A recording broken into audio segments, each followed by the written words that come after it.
America the Great, Taylor Hill.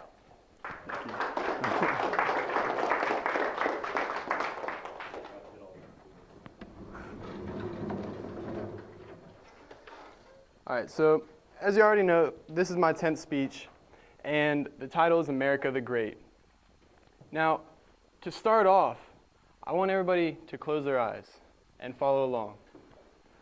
I want everybody to remember back to when they were a young child, how free each day was, doing whatever you would like to do, and each night, as your mother would probably tuck you in, feeling the thick covers and the warmth come over you.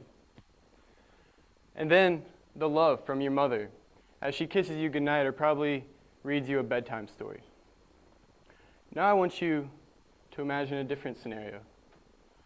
Imagine that you wake up restless throughout the night because you have back pains from the wooden boards that you sleep on. Or possibly you wake up because of gunshots, gunfire, due to the corruption, the war, or whatever other problems arise in your country. Or maybe even because you're exposed to the elements. You don't have the basic essentials, and your family is so impoverished that they can't afford a proper home. You can open your eyes.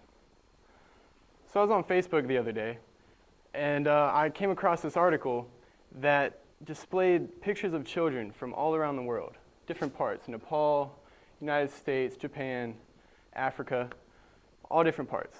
It's probably about 30 different children, and then included with their pictures was also a picture of their bedroom.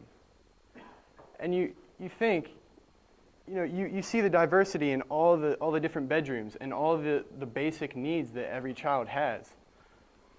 Now this brought me to think, what does America have, or what do we take for granted? Because as I'm sure that you all know, the picture of the American child his room was fully decorated, with decor, shotguns and deers mounted on the ceiling, or the walls, excuse me.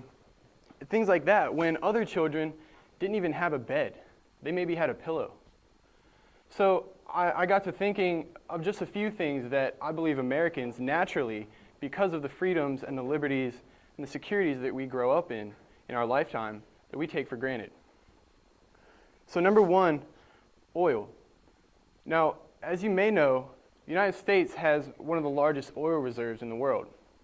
But we get all of our oil from the Middle East, particularly 6 different countries that make up 60% of the world's oil production. Now, let's hypothetically say that we go to war with the Middle East again. And with that being said, that would drive the price per gallon, or the oil, up to double, triple, maybe even quadruple the normal price to $10 to $15. Now, obviously, at this point, we would utilize our own oil reserves, but at that rate, it would take over a decade to meet our nation's demand for oil. Could you imagine paying $10 to $15 for 1 gallon of gas for an entire decade? Next is clean water. Now, being at the Citadel, we're provided with many different things, including quality lunches and bottled water. Now, we don't think about this normally, but 2.5 billion people die annually from either diarrheal diseases or bacterial infections due to contaminated water. That's 35% of the world's population dying each year just from not having a clean source of water. And then third, our own lives. I know for certain, especially for young adults, teenagers, I feel most Americans take their own lives for granted, don't really know exactly what it's worth. In 1900, there was a study that was done to find the average life expectancy of the average American man and woman, and it averaged out to be about 47 years old. The same study was done in 2009, and it found that women were living to about 80 years of age, and men to about 77. Now, that same study was taken worldwide, and you look at countries like Nigeria, South Africa, and Afghanistan that have average life expectancies today of 47 to 50 years of age.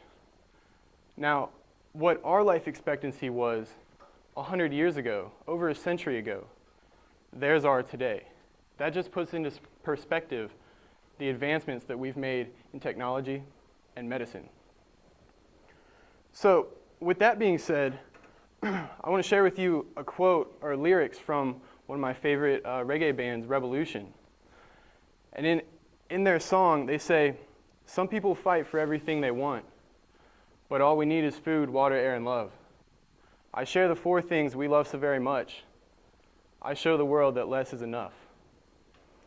Now, when I heard these lyrics for the first time, I think I was on a family trip and on the highway, and as the song kept playing, and as everything was passing by, I stopped at that moment and really took into consideration all the things that maybe I personally or friends and family and just Americans in general take for granted day in and day out.